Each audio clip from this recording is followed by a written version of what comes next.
Leans 18 degrees towards the city of Albuquerque today. It was not leaning that much yesterday, but we are keeping our eye on it.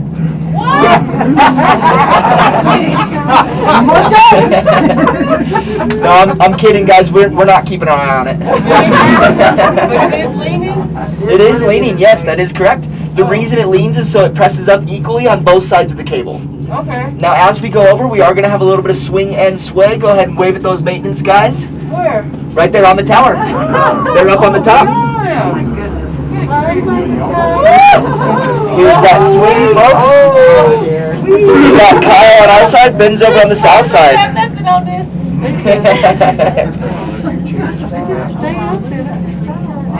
So we'll actually be stopping later when we get to the, further up in our trip, and they're going to be picking them up with the other cabin that's going down.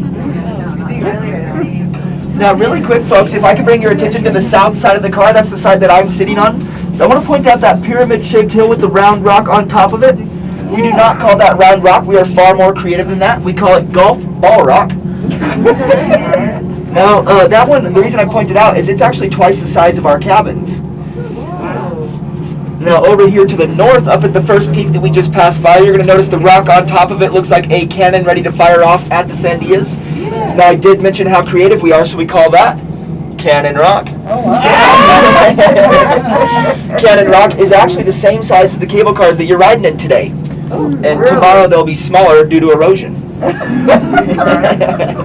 Now, back over here on the south again, guys, I want to point out this large rock-shaped rock.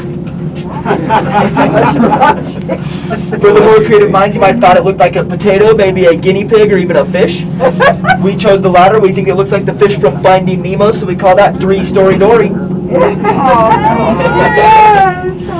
Now back over on the north, guys, if you follow that ravine up to the cliff with the rock poking up out of it, that rock is called Totem Pinnacle. It stands 80 feet tall, but even though it does look like a stack of rocks, it is one rock that's been eroded to look like that just over a few years, which makes it a very popular destination for mountain climbers and adventurers alike.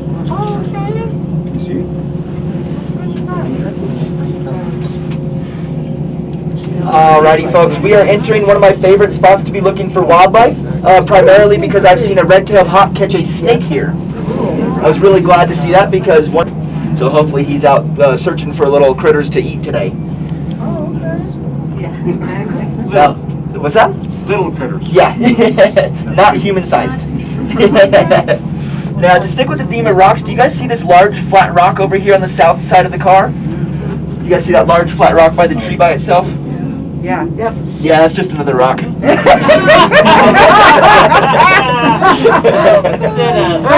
this doesn't work out for you, honey, you can go for stand. So I actually used to do stand-up in Denver at open mic nights, but I can't tell those jokes on the cabin. Everybody over 18? If not, plug your ears. Go for it.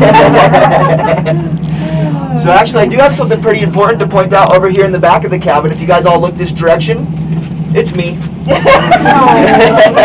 No, I'm only kidding, folks. I do want to point out the mountain off on the horizon. That's called Mount Taylor. Mount Taylor stands 75 miles away from us, so it gives you a very clear picture of just how far you can see on a clear day from these mountains. Specifically, you can see 11,000 square miles, and that's only 9% of our state. And that doesn't take into consideration all four directions, because you do get a panoramic view from the top of these mountains. Do I have anybody who's afraid of heights in here? It's a little late now. So cancel with the jokes, please. Well, this is for the people who don't know if they're afraid of heights. If you don't know if you're afraid of heights, you're fixing to find out after Tower 2. Oh, hey, look, Tower 2. Oh, look, where they hit the rock. Oh, speaking of, please pull up on that silver bar. Here. Little swing and sway coming up, folks. Here we go.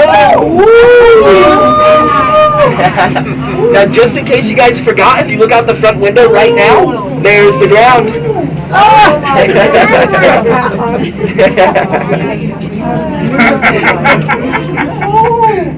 Is this for real? Yeah. What you have for that? Hey, Tar, that's why I didn't go that way. I mean, you can see it. No, I'm good. All right, folks, here comes our other cabin. If you want to wave at them or make a funny face. Or both. Or both? Totally. Hey, it's two of y'all. That's not. Now that did mark the halfway point of our journey, meaning you guys get another 7.5 minutes of dealing with me. Alright folks, currently we are hovering over Big Canyon. Now right here we are sitting 1,000 feet above the rocks below us. For perspective, you can fit the Eiffel Tower underneath us, or we're the same height as the observation deck of the Empire State Building. Now if you bought your halfway ticket, this is where I'll let you out. No, I'm just kidding guys, but if I did let you out here, it would take 7.8 seconds to get down to the ground. Okay, no time. Now it is worth noting we've never had a complaint on our halfway tickets. We've also never had a return customer though, so.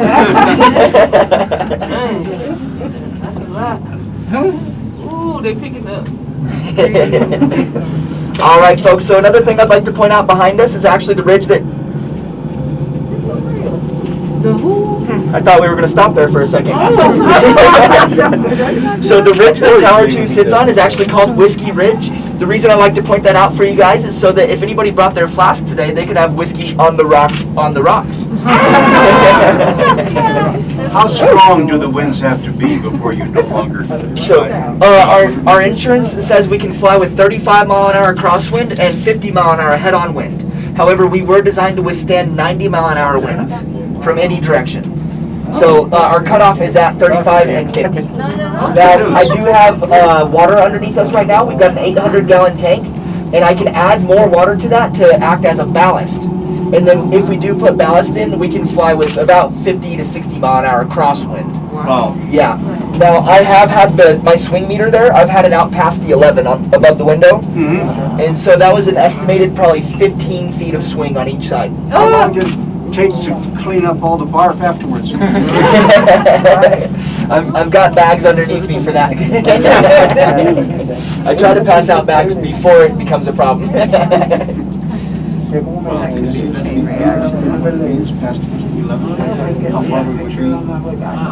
Alright folks, so currently we are hovering above Echo Canyon.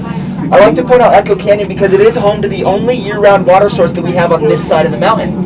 All the other arroyos and canyons fill up with snow or rain runoff. However, this is a spring-fed creek that runs from the top all the way down. You can tell the vegetation loves this canyon, but so does the wildlife. So if you guys see a shadow that starts to walk around, it's probably a black bear or a chupacabra. What? Chupacabra? It's like Spanish folklore. You consider like a devil dog or something like that. Yeah. Alright folks, so the reason we call these the Sandias, Sandia does translate from Spanish to English as watermelon. And the reason these are the watermelon mountains or the Sandias is because there is a unique mineral here called feldspar. Feldspar reflects more red out than any other light wave, so that's what gives it this little pink tinge right now. But what's really spectacular is when the sunset glows red down on these mountains, they actually glow red back. So if you guys are around this evening during sunset, I implore you to look east rather than west, and you'll get a really cool view. And with all this haze in the sky, we've been getting really deep red sunsets. What causes the haze? So this is all just clouds settling out of the sky. The major temperature difference from the valley down below to the mountains up here makes the cold air and the hot air switch throughout the day, and it pushes all the clouds down. Ah. Yeah. Well, water vapor mostly. Exactly, yeah. Now, a lot of people don't know this, but Santa Fe is actually considered a rainforest. That's because the vegetation there can actually produce its own water moisture into the sky. Ah. So who would have thought a rainforest here right next to the desert? Creates its own climate. Yep, exactly. Are there any homes at the top? No, so there is what's called the Crest House. That's more of like a restaurant, tourist attraction, but there aren't any houses up here. Alright folks, so this is that slowdown that I was talking about. We are going to be coming to a complete stop. Nothing to worry about, this is planned. We're going to be picking up the guys off of Tower 1 with the other cable car. Oh Lord.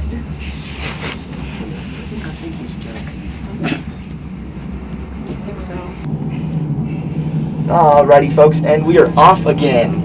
Now I do want to bring your attention to the north, and I want to point out those slanted limestone cliffs on the top. Now just below those slanted cliffs you're going to see a layer that is called a great unconformity.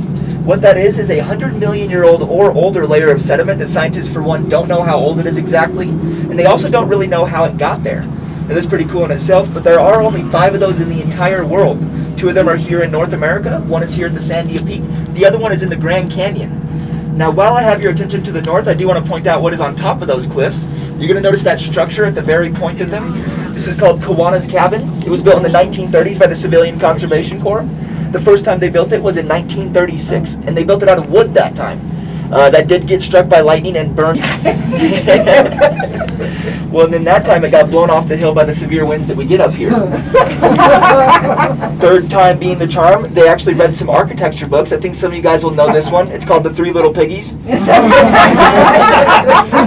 They took notes from that book and they built it out of the limestone that it sits on. Now that's been standing there ever since, and it's only 3/4 of a mile from our top terminal. Makes for a 1.5 mile round trip, very gradual incline. Definitely a hike I'd recommend for any level of hiker. And I hope I put enough gas in for this trip. I'm just kidding, guys. We're an electric system, so people like myself don't forget to put the gas in. However, I am one of the electricians on the maintenance team, so I hope I did those wires right this morning. No, I'm kidding. I wouldn't be in here if I didn't. Only because I'd still be working on them, of course. I'm not a terrible person.